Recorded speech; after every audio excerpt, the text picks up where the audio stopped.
Ladies and gentlemen, boys and girls, welcome back to another exciting, exhilarating episode of Shitz and Giggles. I am your toothless terror, Jackie Childress. These are my friends, Robin Vinny, such a badass. Go join her Facebook group, Reading Between the Spines. And my man, my liege, the rat and frog master himself is hanging out this week. That would be the one and only Angel Ramon.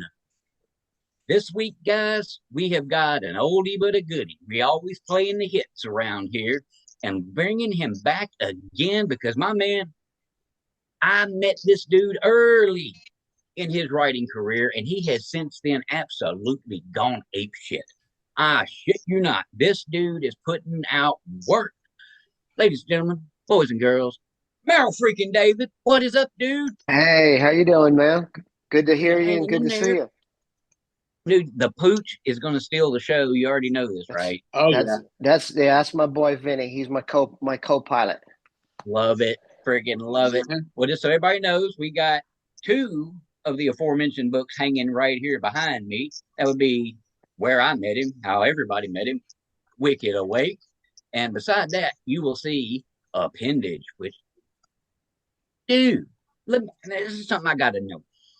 How did you make the transition from just straight up over the top horror to full on extreme splattery? Was that just something you already planned, or did you just find yourself there? I didn't plan it at all. I mean, I never planned on doing anything, further than the zombie series.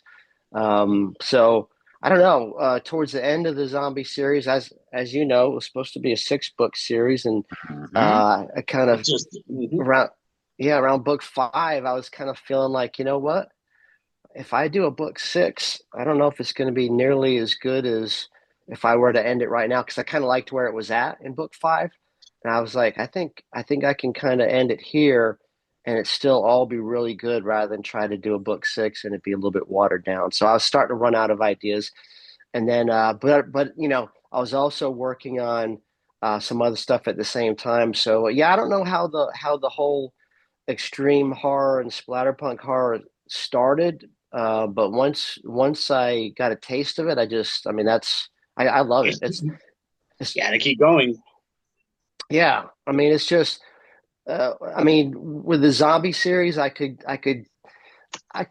of I took it to where it was somewhat um, violent and a little bit of sexual in nature, but not to Hmm. the extremes. I didn't want to lose people that I had from the beginning where it wasn't that way.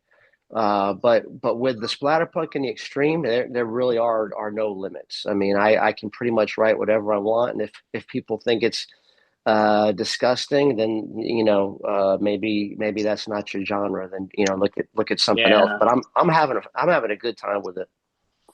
Sweet. Well, man, that's I'm what just going to counts. say to everybody familiar with this right here, it's an if you know, you know moment. Wine bottle. Yeah, All I got yeah. to say. Uh-huh. That is probably one of my favorite scenes I have ever listened to, like ever. Uh, yeah, and you know what? That book hasn't gotten nearly as much love as like Season Pass.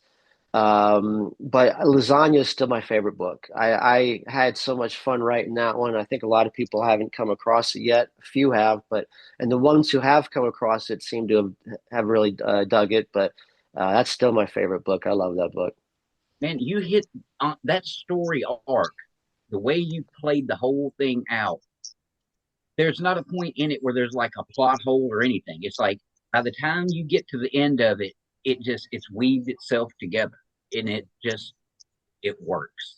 I mean, if you for the ones that haven't checked it out, get it. Freaking get it. The audiobook's great too. The narrator is freaking Yeah, fantastic. CJ Gray nails everything. Yeah, he did the zombie series too. But yeah, he's awesome. But yeah, I mean, for people who like extreme horror and you like a good revenge story, I think they would really dig Lasagna. It's a family owns a restaurant in Little Italy, and they live in the floor above the restaurant, and basically the mafia is trying to run them out run them out of town and take over the business, and the family doesn't want anything to do with that. So turns into kind of a battle over the restaurant, and it gets pretty messy and violent, and there's pretty graphic sexual scenes in it. But I think it's also somewhat entertaining at times. But I think the revenge story at the end is what a lot of people have kind of said they really dug the ending to it. So, yeah. And to everyone that's familiar with the zombie series, and there needs to be a lot more people familiar with Wicked Awake because it's freaking wicked. You have a way with words. You have a twist of humor in like so many things when you write. I mean, you find the most subtle spot and you can work a good one-liner in there or a description of something that's freaking hilarious. And you got that with Lasagna too. I mean, you are reading a Merrill David book because you've always had your own voice and it comes through. Now, Robin, have you had a chance yet to check out any of Merrill's work? No, I haven't. I know the name, but I know the zombie series, but I didn't know of the other books. Okay, we got to correct that. We've got to correct that. Now, Definitely. if there was anything you would want to know before you dive into your first book by Merrill, what's something you'd want to know? I would like to know trigger warnings. Yep, that's important. I think that's important, and that's about it. Just so I'm aware, and I'll jump through the whole 5-book series and just pound them out until I get the whole story. Now, Merrill, do you use trigger warning?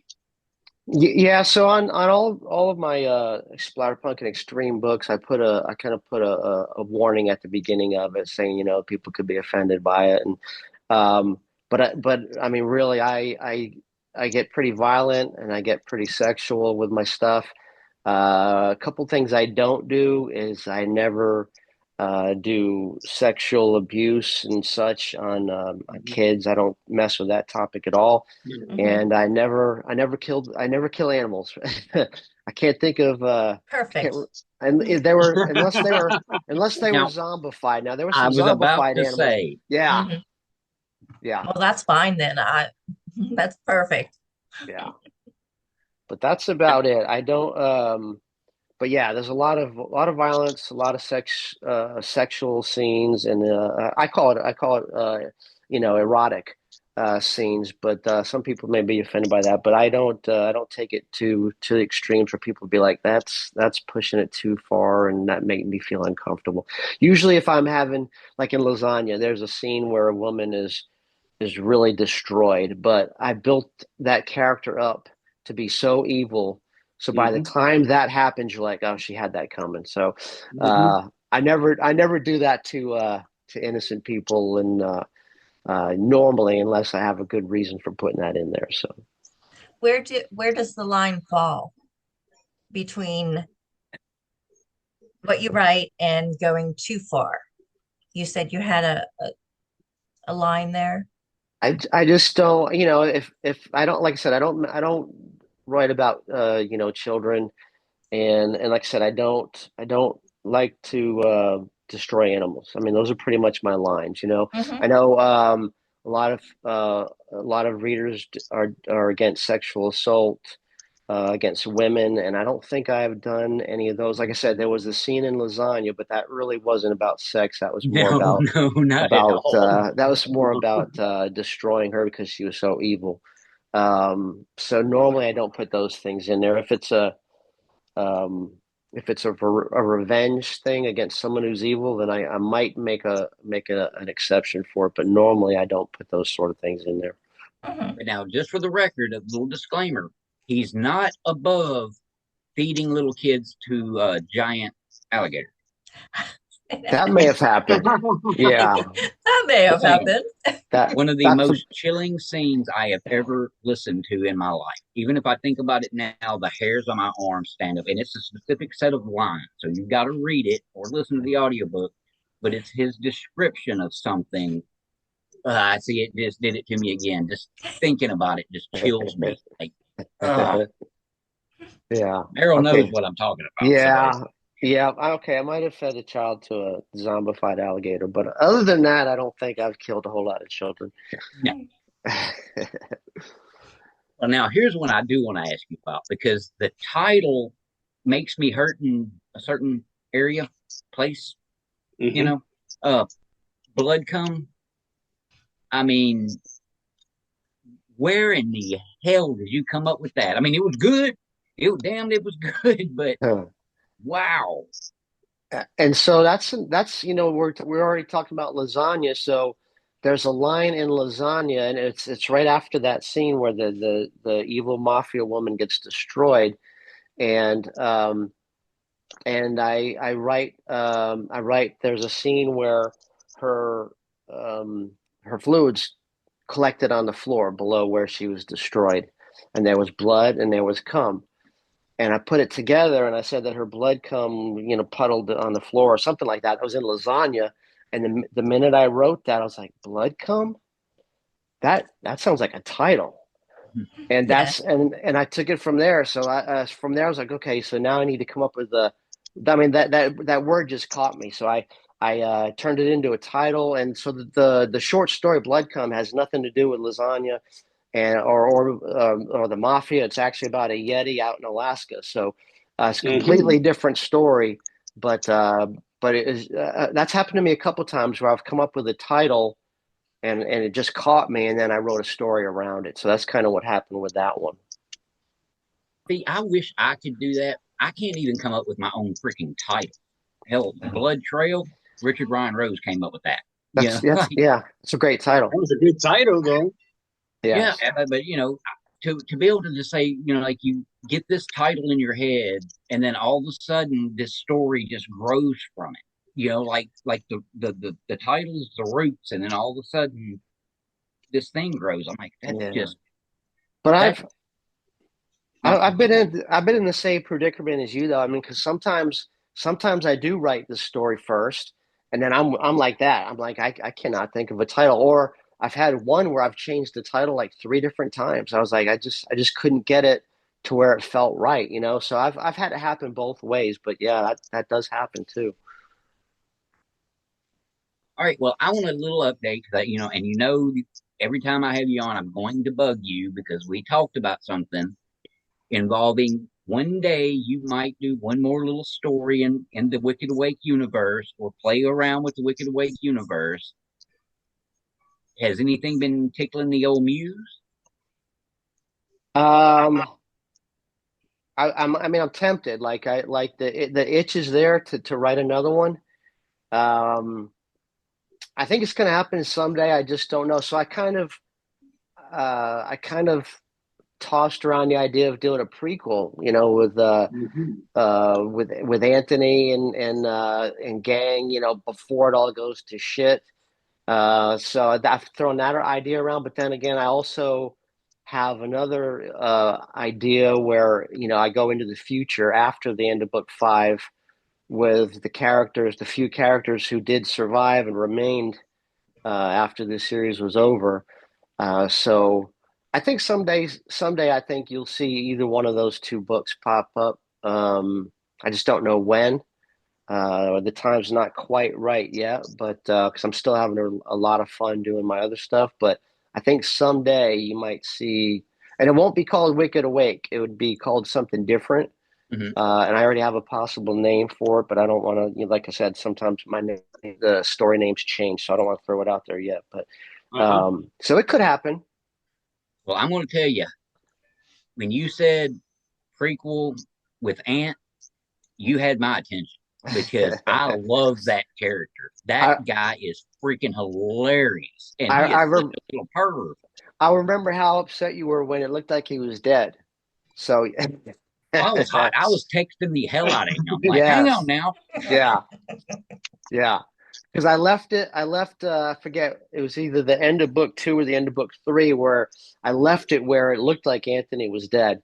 And then so each book was kind of a cliffhanger. So, and then in the following book is when I made it known that he was actually still alive. So, but yeah, for a while there, Jack, you thought your favorite character was gone. But yeah, you were blowing up my Dude, I did. message. I am not lying. I was actually on his ass. And when I was, I think if I remember correctly, I was at work when I was listening to the moment he came back, and I believe I texted you automatically like, "Hell yeah!" So yeah, man. I Yeah, mean, but yeah, that's what your writing does to people that really get into it. Is I mean, your characters, man, they grab you and they don't let go. I mean, you have a way of creating people that we would actually like to meet in real life, and of course, others that we would rather not. But dude, you're freaking brilliant, and the fact that you have not yet hit it super uber big just irritates the crap out of me. But here's something else that you do on top of all the writing and being awesome. You also created the Texas Author Con. Now that goes Oh, down in yeah. Dallas, right? it does. But it's funny that you bring that up because I'm not actually doing it anymore. What? Um, Oh, I actually have retired from that. I handed off the reins to Ashley Alonso. So her husband is an author, and he also does monster McMonster Maker. He creates little images or Oh, cool. figures. So, but anyway, she's taken the event over, and I okay. think she's actually changed the name. I think she changed it to Texas Horror Lit um like something like that. That Texas sounds Horror Lit, complicated. something like that. But yeah, so it's not Texas AuthorCon anymore. And so she's kind of going back to the roots of the event where we started out. It was just about all horror. And so Yeah. she's kind of taking it back to that. But Oh, I've okay. yeah. So I've moved I moved about an hour and a half away from Dallas. And so I just didn't really feel like messing with it anymore. The hardest part of that event is lining up the venue, and because you find a place that you like a lot one year, and then next thing you know, they're jacking the rates up on you. So unless you've got a ton of sponsor money coming in, and that doesn't matter to you what the cost is, then it seemed like every year I was having to find a new place, and because Uh-huh. it was a free event, so it's not like I wasn't charging people to get in, so it wasn't making any money. I mean, I wasn't Yes. losing money, but it's just an awful lot of work. And so I wanted somebody to run with it that would still keep it going and make it a good event and actually make it. I think she'll actually make it better. So that's kind of where we're at with that. Well, I mean, I'm happy to know that at least it's still going. The event will still take place every year, and the authors will still get a chance to have a place to get out there in the public. And I mean, in a big city like Dallas, I mean, if she can grow it even bigger, man, holy crap, that'd be great. So Yeah, and I think she can. She's got a lot more. I wasn't great with, and just like with my writing, I'm not great with marketing and social media and then and I kind of like you were saying you were surprised that I hadn't made it bigger than I have, but that's to my own fault. I mean, I don't think I get out there enough. I don't. I'm on TikTok, It's but I hard, don't. man. It is hard. I mean, I don't get on TikTok and It's do the not little you. dances and stuff. I mean, it's no. It's I not mean, you, it's man. Eh, Angel, it's difficult as hell to get your name out there. and like I said, I wanted to bring up to Mella's point. I live in an area that's not conducive to horror at Mhm. all. I mean, Mhm. horror is not. In fact, horror is the opposite here. They frown horror where I am. Mhm. So I'm one of those really conservative areas. So Mhm. I kind of have to rely on groups like this, like hang out with Jack, Robin, Yep. all Yep. nice stuff. Yeah. So I get Yep. it, man. I do. Yeah. Yeah. now, have you thought about throwing together like a full on Merrill David fan page, get it on Facebook, and start growing that thing? Because I'm sure I could reel some people in because I'm pretty good at that. Ask Robin. Her group kind of exploded all of a Yeah. sudden. Yes, it did. I've So Yep, got it a did. Yeah, I've got Merrill David Horror. It's a business page on Facebook. So I've got two pages on Facebook. One is my personal, and then I've got the other one too. So I've got it on there. At one point, I tried to do a website, and I tried to do it myself, and it came out shitty. So I dropped it. I don't do that anymore. But it takes a lot of time too. It takes an awful lot of time. So um, I'd rather be, like I said, I'm not good at that stuff. I'm not good at tech. What I feel like I am good at is writing, and that's what I enjoy. I enjoy the Yeah, writing. I don't that's enjoy the probably. other stuff, Mhm. Yeah. Yeah, all the So stuff that goes along with it. yeah, All yeah. right, well, random question time. Okay, here we go. What is the one thing that you can whip up in the kitchen that is like your number one dish? I'm pretty good at making meatloaf. Oh, Yeah, okay. so actually like on Thanksgiving, I'm not a big turkey fan. I actually make meatloaf. So I make a big Okay. meatloaf, and Right. I still do the green beans and the fried onions, and I'll do mac and cheese on the side and stuff. But my meatloaf is pretty good. Okay, now do Nice. you got the green peppers and onions diced up in there? I do the onions. I haven't done the peppers, but Oh, I do like bell peppers. I should throw some in there. game changer. I'm telling you, Yeah, game changer. Now, do yeah. you do the ketchup or do you do tomato sauce? I do the ketchup. Okay. I Yeah, can live with that. I can go both yeah, ways on that. So yeah, I was just yeah. asking for the sake of asking. Like I said, Hmm. I do not discriminate on that. Yeah. All right, now something I kind of like to let people know when they're getting into your works is that you will come up with scenarios that are just so over the top and just like, how did we get here?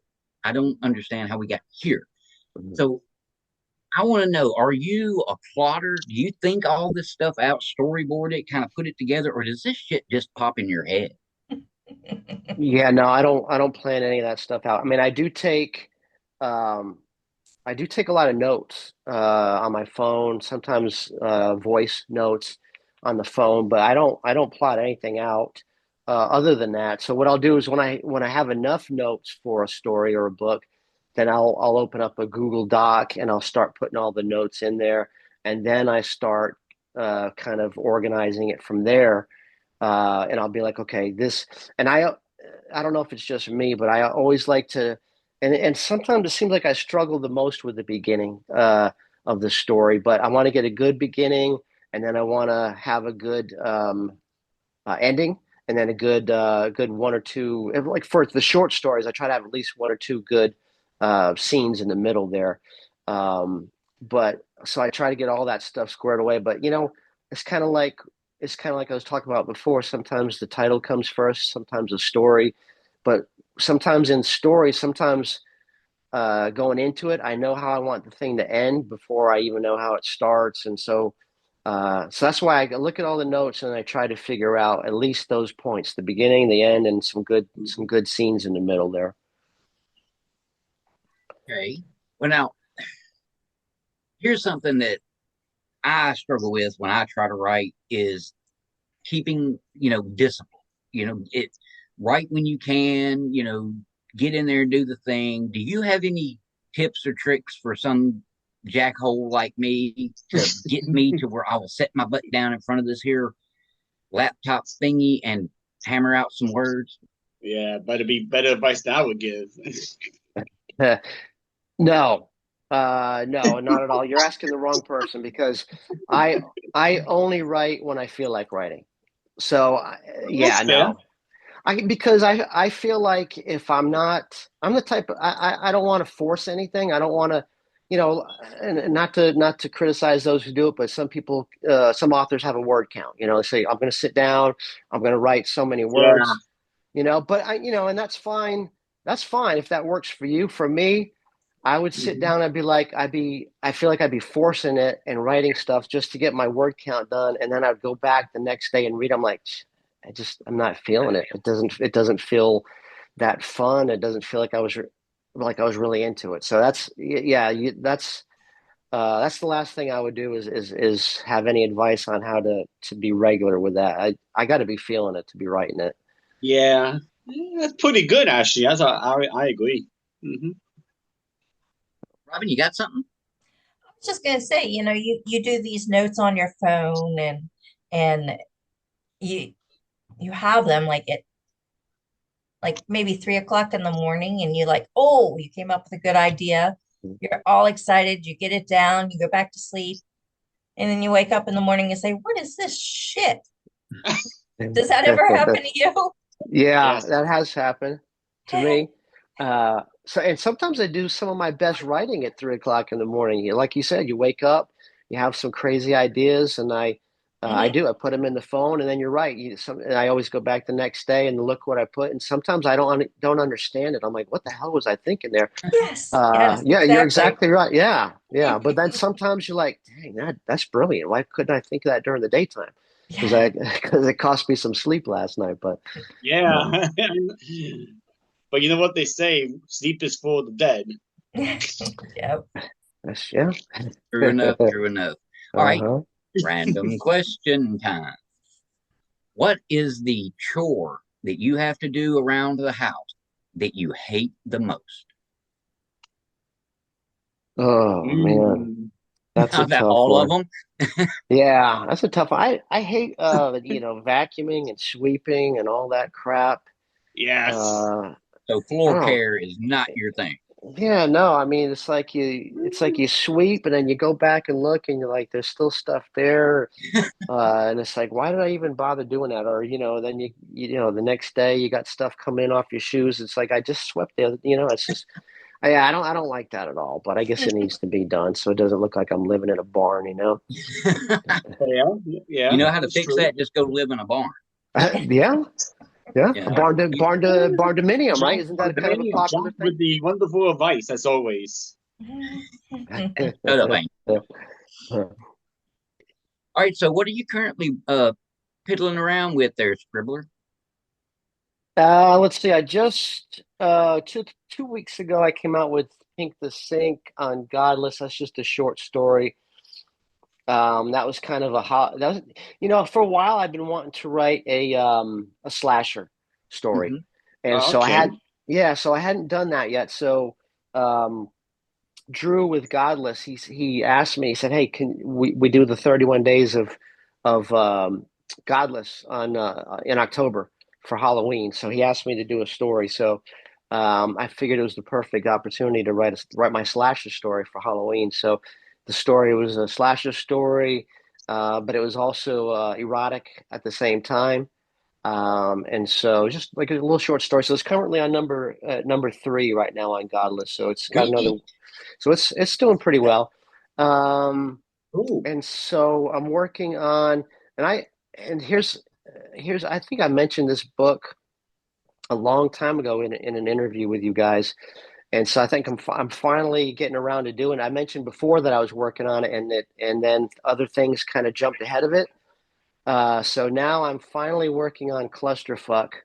Wow. It was Oh, cool. I've had the cover for like 2 years, and I keep Damn. pushing this book back, and um, I kind of like I said, I kind of write when I'm feeling stuff, and so I was feeling Clusterfuck, and then other things kind of got more exciting to me, and so Clusterfuck is going to be a novella, and so like the short stories that happens a lot. I get excited about a new idea, a short story, and I'm like, Yes. oh, I can knock that thing out real quick, and then get back to the book. And so that's happened 2 or 3 times where I was working on Clusterfuck, and then a short story came to mind, and I switched and went over to that. So now I'm finally working on Clusterfuck, and I'm thinking maybe January that will come out. But basically, that's a story about spiders, and it's another splatter erotica, but it's also Cool. going to be kind of like it's going to be kind of like Clue, where it's going to be like a Ah. mystery, and you try to figure out which of the characters is actually the one that's is in there doing the murdering and stuff. So Oh, that's uh, cool. it might be kind of a fun thing. So I'm doing that, and then I'm also working on another short story that'll probably come out around Valentine's Day. I'll probably put that out on Godless. That's kind of a another erotic story, kind of a love story. It's called "Spit in My Mouth and Tell Me That You Love Me." So we'll see how uh, we'll see how that one works out. But it's kind of nasty. Well, we'll see how it goes. So, for people who don't know what godless is, can you pitch it?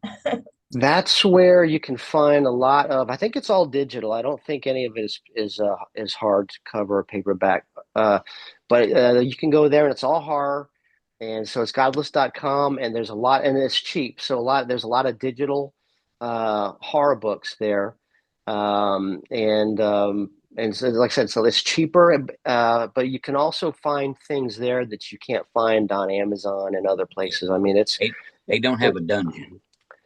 no, no. So it's splatterpunk and extreme, and it's like I said, you'll find stuff there you can't at other places, and it's cheap. So it's constantly a new.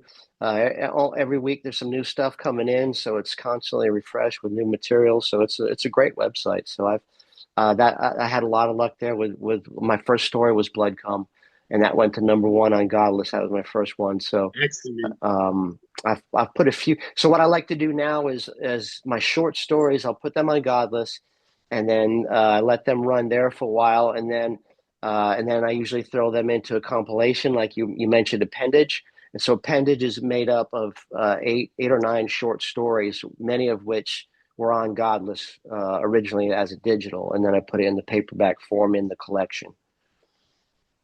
Which is brilliant. I mean, I'm semi sort of inspired by that in how I'm trying to write my series that I need to actually writing again. But Nice. I'm doing it as a series of novellas, and the whole thing strings out as a series. So instead of like doing a full length novel, like your traditional series, you know, your Zombie Fallout, your Wicked Awakes, Adrian's Undead Diary, yada yada. Mine are much shorter, more bite sized, Cool. and they combine. And I'm thinking like kind of what Angel did, slam them all together. Yep. You did put everything together in one thing, and then just put that out there as a complete series, and let it Yes. real. That's a great idea. Yeah, yeah. Because I think I've found I think a lot of people nowadays are enjoying the shorter reads, especially in horror. It seems like a lot of people dig the short stories, the Yes. novellas, and I don't know Yes. if that's just a horror thing or what, but it seems like the readers really like the short. I mean, a lot of people like horror novels as well, but a lot of them like the short reads. So I think that's a great idea. Well, I mean, the Also, way I look at it, anthologies. Yeah, anthologies. Yeah, they're very popular. yeah, it's crazy. I mean, they've done better over the last few years. 'Cause I remember when I first kind of stumbled my way into this world, that anthologies just nobody cared. So if you didn't have like what they Right. call an anchor author, like a Right. big name to kind of carry it, they wouldn't move. But they have, as time's gone along, it does seem like you see Mhm. more and more people are actually giving them a shot. I mean, I'm in one. I mean, it's crazy. Hmm. Yeah, no, Mm-hmm. they're quite popular. I've done a couple. I did Headblown, and Headblown 2. They're extreme horror stories, and then last year I came out with Tumble BLEED, which is Western horror short stories anthology. So yeah, they all did pretty well. So I think you're right. I think now anthologies are pretty popular. I think Yeah. it could have something to do with people having like more of a short attention span. Facebook, everything. You're scrolling, you're getting little snippets Hmm. of stuff, and people can't just dedicate themselves to a full length, go through all the development, all the stuff to get to the what you're wanting when you go Hmm. in, especially in a horror book. You're wanting the gristle. You want to get in there And and you get want to just boom. Right. yeah. And so Yep. you shorten it up, and people are going to eat it up because it gets them to what they want a hell of a Hmm. lot quicker. Hmm. And And right.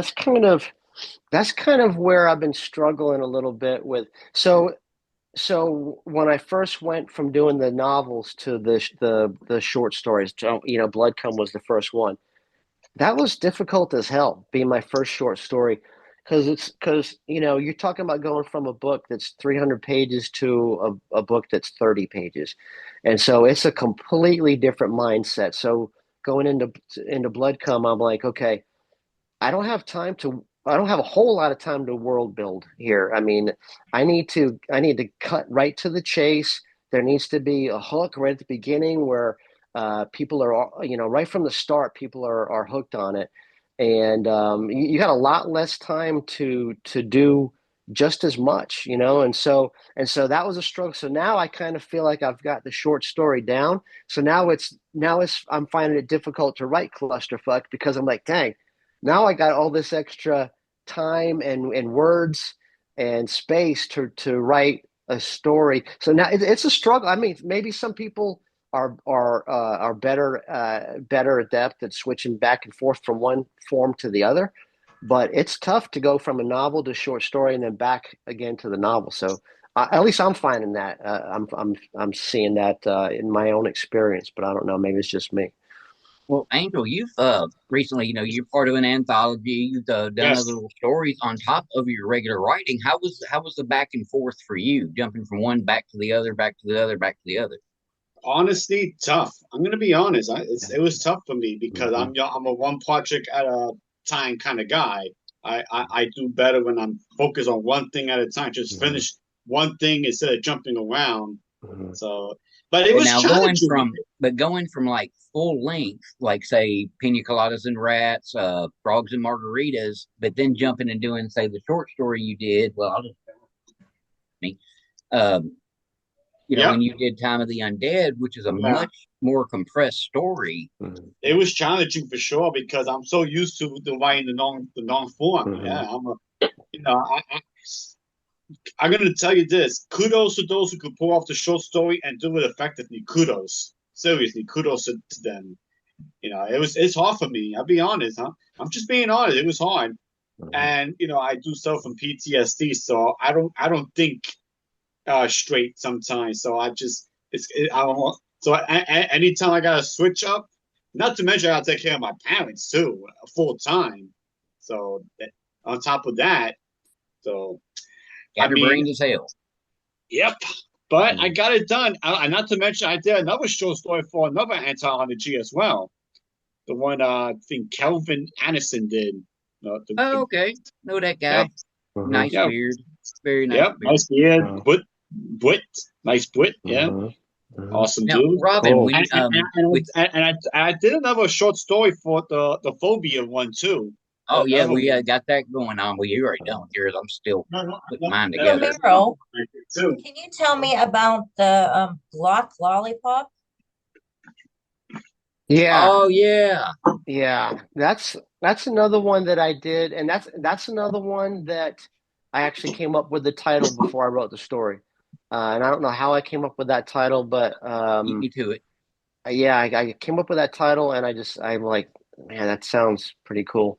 So then I wrote the story, and so actually that's probably my favorite short story that I've written, and probably it hasn't done nearly as well as some of the other ones. I put it out on Godless, and I think maybe it reached out of maybe number 10 or something like that. It wasn't nearly as popular, but that's one of my more favorite stories. Set in New Orleans, around these creatures who are actually shapeshifters, and so they actually take over human bodies, and they possess them. And so my main character is a veteran who's got PTSD, and he's got a neighbor who's a little kid who lives next door. He's a gamer, and so he likes to shoot and kill things on screen, but he gets an opportunity to go out with his veteran neighbor and actually do it for real. So one of my favorite stories, I don't know if maybe it was too violent. There was a lot of violence in that one. And so maybe people weren't really digging on that too much, but I had a lot of fun with that one. And that straight up sounds like Angel Ramon, as the kid. Like that's him. You wrote him into that one, just different name. It could have been him. Could have been. It could have been. Damn. Hey. Now there's something. Here's one I want to get to, because every show we do, I'm going to always come back to it, because I'm hell bent and determined to get you to do the follow ups. I want to know what actually freaking happens, not just have to imagine it my damn self. And besides, I'm in it. Fester, one of the coolest covers ever, and I think it's up in the upper corner over there, is where it is hiding out. That right there, that story is so cool, because it makes you think about humanity as a whole. like, what are we? Who are we? Why do we act this way? Why do we treat people that way? Why are we just crap? And you have this character position where, she has to show that humanity is worth saving. And then you unfold this freaking amazing story of friendship and her coming of age and all kinds of stuff, and a cool dude and a duster. I mean, how can you go wrong with that? But where are you on that one as far as ranking your favorite writings from a story standpoint? Yeah. I would say, story standpoint. So that was my first splatterpunk novel. So I'm pretty proud of that one. That one was really tough to write. Not only because it was the first splatterpunk novel, but also because, like you said, the main character is a teenage girl. So I'm not a teenage girl, and so it was a struggle to write that character. So with a little bit of input from my daughters, I was able to write that character. But basically, that one is, and I wanted to do something, and that's not one of my more popular books either. I don't know if it's because it's kind of sci-fi mixed with splatterpunk, and I think maybe sci-fi is not as popular. One of the sci-fi is the struggle. Yes. Yeah. So, it is. but I wanted it to be different. I knew I wanted them to be aliens, but I didn't know how I wanted to be different with them. So basically, what I did is I had it to where the aliens, they feast on human disease. Which I thought, which you would think that that's a cool thing. You'd be like, why don't we just let them come down and eat all the human disease? Yeah, but that's exactly right until you find out what they're doing with it. So, but yeah, I'm still proud of that story. And I do have plans, and it may be the very I don't know if I should say the last book that I write, because I don't know if I'll ever write a last book, and I guess until I'm dead, but I don't know. Exactly. But it could be. It's still a few books away, but I've got a book planned where I'm going to kind of join several books from the Merrill David Splatterverse together, and one of the stories is I'm going to have It's going to have the conclusion to Fester. It's going to have the conclusion to Lasagna, and it's going to have some other stuff in there as well. But some of the so in season pass at the end, I had some freaks at the freak show, and so they've gone on, and a lot of them have appeared in short stories. And so I'm going to kind of combine a lot of that stuff together in this one book at the end, and so the Merrill David Splatterverse can have a long conclusion, and everyone will know exactly how all their favorite books ended. See, I just love that. I freaking love that. Robin, I'm telling you, we got to get you on the train now. The Merrill David train is pulling up right now to the station. You need to go ahead and hop on board. And, obviously Merrill knows exactly where I'm going to tell you to start, and that's going to be Wicked Awake, because that's where I began, because at that time, that's all there was. And ladies and gentlemen, as we've been sitting here talking, you have heard us talking about Appended. You've heard us talking about Block Lollipop. You heard us talking about so many other books that he has put out since I met this guy way back when. Dude, 2021. Yeah, it was that. Thanks, Angel. Thank you. It's good to have somebody on the research team. It ain't me. But dude, I am so freaking proud of everything you've done. I mean, you just keep freaking getting hit after hit. It's just, we got to get the audience. We got to get the audience, and that's what we're working on here today on Shitz and Giggles. Yeah, we're going to get you out there, because I'm thinking probably starting today, I'm going to be going to Amazon, catching the link to share, and I'm going to be popping stuff on my page. So y'all get ready for the spam, damn it. It's a coming. Because it's a blood coming. Y'all need to freaking be ready for what's heading your way. And I'm telling you, zombie fans, if Merrill David is not in your library, you are fucking up. Just saying. Me and him, this guy, sexy as he is, actually would talk to me like off camera. we would sit and throw names back and forth through text to come up with different types of zombie animals. And some of the shit we came up with absolutely stupid as hell. Other stuff hilarious, and some things made it into the damn book. So, just like I'm telling Robin, I'm telling y'all, if you haven't checked out Wicked Awake, start there. Go ahead, get on that train, and because he did shrink it from 6 to 5, which makes my book so valuable, because they all say book. Anyway, you got to get on this train because you haven't read and or listened to an author with a voice like his. I'm telling you now, you haven't at all. Everybody's on the Dungeon Crawler Carl right now, and a lot of that stuff. And because he has a voice, he has a sound, a way he presents himself. Merrill was already doing that.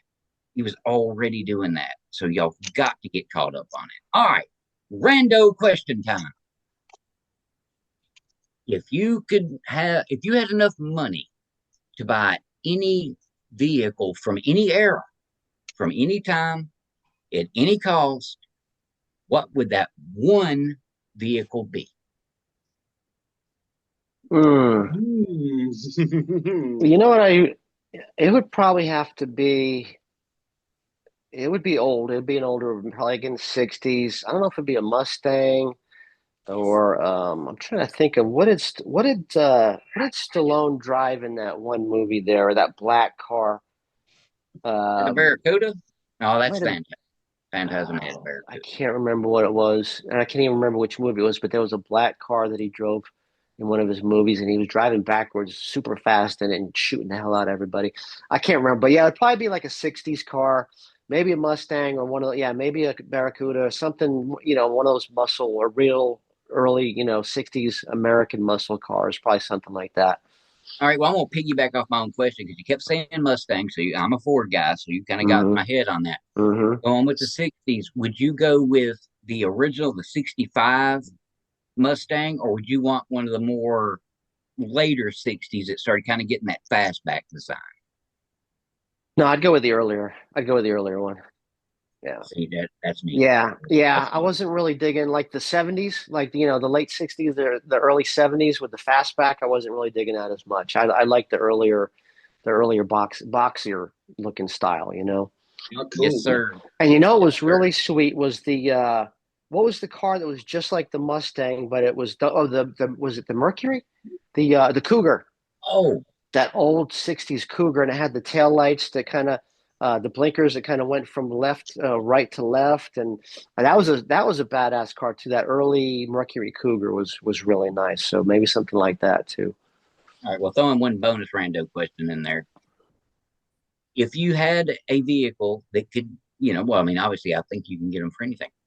Have you ever thought about getting the light bar from Knight Rider at the front of your vehicle? For the grill? That would be cool. That would be cool. And I did dig that show too. So that was that a Firebird or a Trans Am that he had in Knight Rider? I believe that was a Firebird? Firebird. Yeah, it was Firebird. That's when they did when they rebooted it, which I actually loved to reboot it, just nobody else did. They actually switched to a Ford Mustang, and it could transform into a Ford F-150, which is pretty dope. Oh, I never saw that one. That's pretty cool. Yeah. Look that one up. Say Knight Rider reboot. Man, I loved it. And they did the Kit versus Car thing as their last episode. So wow, that's pretty cool. And speaking of the Trans Am, that was another sweet ride too. Is maybe I would consider if it wasn't that early Mustang, that Smokey and the Bandit Trans Am, which Burt one? Reynolds, the black one with the Screaming Eagle. But now the one with the big headlights or the one with the flip up headlights? Remember they changed. No, not the flip ups, the big headlights with the gold Screaming Eagle on the hood. Yeah, that's a sweet ride too. Okay, now I got the song going through my head. Eastbound and down, loaded up and yep. So Merrill, are you going to hit any festivals, conventions, or anything for your books next year? So I still hope to go to what used to be the Texas AuthorCon. I still hope to be there. I'm just not the organizer anymore. So like I said, I moved an hour and a half east of Dallas. So now I'm kind of hitting some of these smaller towns in East Texas that I hadn't that aren't as familiar with me as the people in Dallas. So I went to one weekend or two ago, just a small town event. I've got one coming up in Plano, Texas in December.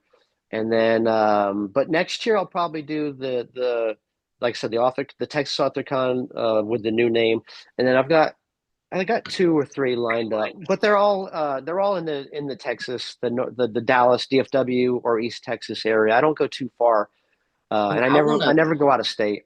I crave the day that you're able to get a table or a booth, the whole setup, right beside me and Richard at the The Bigfoot Bigfoot. Festival. I mean, dude, well, you've got a Yeti that counts, so you can be a vendor. Granted, it's uh, blood cum, but it does count. uh-huh, So, and you uh-huh. can get somebody to make you some little trinkets and things, because those sell well. And dude, that would be a dream come true for me. And think of us, man, hanging out after, freaking That'd, yeehaw. that'd be fun. That'd be fun. Don't you guys usually get hit with a bunch of rain and wind and stuff though? It's been, it's Tennessee. So Yeah. the first year I went with them, we got rain, but it let up. It became a sloppy mess, but it still did really well. Yeah. Then the next year, it was freaking beautiful. Mm. And the year after that, it was showers in the morning. Then it was beautiful for the rest of the day. And then this year, we had gale force winds literally trying to rip our freaking tent off the ground. Shit. Like, Wow. so Holy you never know. cow. You roll your dice. You roll the dice in Tennessee. Like, Yeah. here's an example. Yeah. Friday, we were under a tornado watch until 10 p.m. Hot. Sunday night, that going into seems Monday good. morning, we've got an Arctic blast coming through here. So we went from 70 degrees, yesterday to Welcome we're to going to be at Tennessee. like 30 degrees tomorrow. Wow. Freaking Wow, Welcome nuts. to that's Tennessee, crazy. guys. Oh, Crazy. shit. Where in the meantime, you're out there in Texas and all y'all do is sweat. Most of the time. Have a break. Yeah. Wow. That would be cool though. I would like someday to get out and maybe get an RV and travel around the country and do some of these shows. That would be a blast. But so we'll see. Maybe someday. Well, here's the thing. Just to throw this in there, as a extra cherry on top, you wouldn't have to get a hotel because the palatial Rose Estate has plenty of room. So you would be staying with us, kicking it on the patio by the pool, Cool. chilling like a Very villain. cool. So all you gotta do is just get here. That's it, dude. That's Uh-huh. your only job Fun. is get here. Get there. Nice. Cool. Yeah, that sounds fun. Someday. Oh yeah. And on your way though, if you could swing through Puerto Rico and snag Angel and bring him on up, that'd be Give pretty him a ride. Merrill, I just came up with a good question for you. Ooh. A good one for you. But related. What is your most successful series that you've written, and did you have a lot of fun writing it? What is your most successful series out there? Good question. Or books in general. Yeah. So most successful series. So the only series I've done is Wicked Awake, and that's done well. And probably my most popular book was the first one, of course, because everyone starts out with the first one. Of course, right. And then next to that, I would say probably Season Pass. A lot of people really dig ghosts and the paranormal and abandoned amusement parks and stuff. So I've done very well with Season Pass. Nice. It's eerie, man. Being on the roller coaster and she's there, it's like, wow. Yeah. So that one, and I really had a good time writing that one too, because I actually mentioned some real life events. I didn't mention the real names, but the whole nightclub fire thing. I mentioned that in there. I changed the names up a little bit, but there were some real life events that and the amusement park is based on one that I used to attend when I was a kid living in Rhode Island. So that book is pretty close to me too. So Nice. as far as short stories, Blood Cum has been the biggest hit. So much so that I had it translated into Italian. So it's actually Nice. on Amazon Italy as a paperback and a Excellent. short story. So those are probably the most popular ones. Okay, well, I'm just going to say this because I know for you, when someone would say, like, what's your favorite that you've ever written and all that, it's like picking between your kids. You know, you're not supposed to do Yeah. all that or whatever, but that don't mean I can't. The fact that Blood Come is ranked ahead of Lasagna does bother me because I love both, but if I gotta, you can only read one of them. Hand me this one right here. Hand me Lasagna, baby, because that damn thing is freaking wild. You know, granted, I admit that Blood Come also makes me feel really cold because it's really cold in that story. Yeah, I think it goes back to the length. I think like I said, the short stories are really popular. Blood Come is about, I think it's like 33 pages or something like that. So a lot of people, they could get it cheap on Godless, and they grabbed it, and so a lot of and Lasagna's a novella, so it's quite a bit longer. So it just hasn't gotten the love that Blood Come has. But I'm with you. I like Lasagna's probably my favorite book that I've written. So maybe someday people will discover it. But yeah. Okay, Robin, I changed my answer when I was like, hey, you need to start with Wicked Awake. Lasagna first. Lasagna. I mean that'll go ahead and get you into the brutality that this man can write. Okay. And it's beautiful. It's I would say I normally, like, when I'm at these events, like, some people they ask where they should start, and I usually recommend either Fester or Season Pass because they're not quite as extreme as Lasagna. So I'll usually start them out with, like Angel said, either Fester or Season Pass, because they're a little bit. I mean, they're still pretty nasty, but they're not to the extreme that Lasagna is. So yeah. Chapter 10, Fester. Yeah, pretty nasty. Yeah. Pretty That nasty. one, that's the first time I have ever read anything. And for the record, I don't read as much as I used to. I don't got them on right now, but I'm resorted to reading glasses and that whole 9 yards, getting old, yeehaw, whatever.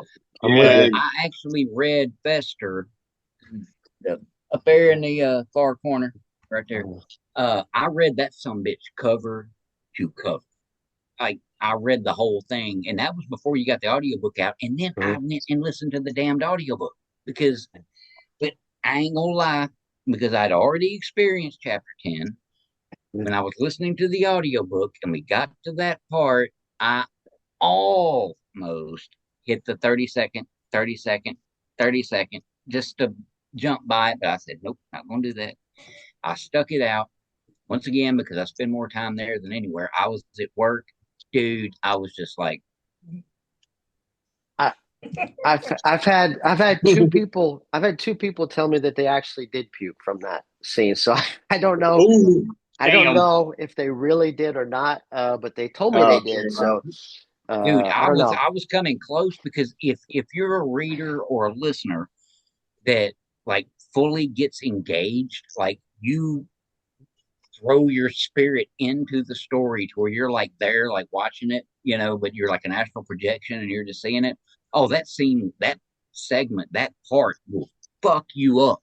I mean, it's like, dude, like pull in the reins. Hang on. That's why, you talked about would I ever do Fester, a sequel to Fester, and that was one of the more fun things about that book was, so like I said, the aliens are feasting off of human disease, but I kept changing up I wanted to come up with a bunch of different crazy diseases and medical, mysteries and stuff, and so I was doing all kinds of research on the craziest different um, ailments and diseases that the aliens could absorb, and then they turned around and did certain things with them. But that scene was, and I don't, of course it was, I don't remember the medical term, but it involves an individual who has a disease where basically they can't have diarrhea constantly. Or no, the person has a fetish with eating Yeah, eating that. the stuff. So that was disease. There's an actual disease where people are obsessed with eating nasty Yeah. stuff like feces and stuff like that. So that's an actual condition. So that was the fun part about that book Oh, was okay. I yeah, never was knew that. finding yeah. Well, see, Yeah. that's exactly why most authors pray that they have someone that can wipe their history, before they die or after they die, so that no one goes and sees what they've been researching. Uh-huh. I mean, dude, Yeah. Yeah. but it, Yeah. Yeah, it man, it that's made a fantastic scene. Yeah. I mean, with everything, the way it went down, and the fact this goes back to our home girl from the mafia in Mhm. Lasagna. You don't feel bad for the people in this. You feel Mhm. bad for one person right at the end of it, but the two involved, shit, you don't feel bad for them. Screw They them. yeah, they yeah, had it screw coming. them, you Yeah. know. They They, yep. they asked for it. Yeah. They Exactly right. asked for it. I'll tell you that. There, they asked for They it. asked for They asked for it, you know. it. I mean, damn. Well, guys, I believe we have hit the hour. Holy shit. We Wow. have gotten to the end of another episode of Shits and Giggles with Jack Childress Wow. and his crazy ass friends. Merrill, you know how I do this. I do it the same way every single damn time. So I'm going to start with Robin, hit Angel, get to you, and then I'm going to take us all to the barn and Yeah. not in the way you're thinking. Robin, where can everybody find you? At Reading Between the Spines and robinsreview.info. And don't forget, you have to use the underscores when you're typing in reading between the spines between each word. Otherwise, you may wind up God knows where. So be careful out there, people. It's dangerous. Yeah, man, be careful. Angel Ramon, my lead. Yes, sir. Where can everybody find you? You can find me all over the place. You can find me in my fan group Facebook for the Frog, the official Angel Ramon fan group. Find me on Patreon. I put up weekly chapters of my current books and updates. Just check me out on Amazon. Type in Angel Ramon. I be hanging out in the Books of Horror group as well. Reviewing books, showing my reviews, and you can find me in Robbie's group, Reading Between the Spines, where I share reviews, and you can come chat. Hell to the yeah. Merrill, dude, first off, thank you again for still being my friend. You've known me for several years now, and yet you still keep hanging around. So I gotta be happy about that. But dude, you know the deal. Where can everybody find you? Well, I appreciate you having me, Jack. Thanks very much. Man, I'm on Facebook, Instagram, and TikTok. They're all Merrill David Horror.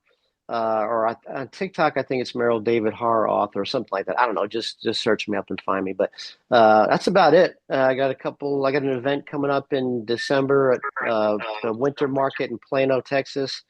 And then let's see. My latest release, I didn't even talk about this, but this is my latest book. This is my second collection. You talked about Appendage. This is my latest release. This is another collection of short stories. This one does have the Blood Come sequel called Blood Come Again, as well as Glock Lollipop, Popsicle Man, and some other filth. So check that out. But that's about it. Thank you for having me. Dude. All right. Open challenge. Everybody out there, before we close this thing down, get out there on Amazon, at least hit that share thing and get him on your freaking Facebook pages. Robin, Angel, you included. We're going to flood the market with Merrill David this week. We're going to make sure everybody knows they've been missing out and they need to get on the damn Merrill train. Yes. Thanks, man. Appreciate you. For Robin Vinny, my leads, Angel Ramon, this guy is so freaking awesome. Merrill David, I am your toothless terror, Jack Childress. This is Shits and Giggles. We will see you next time.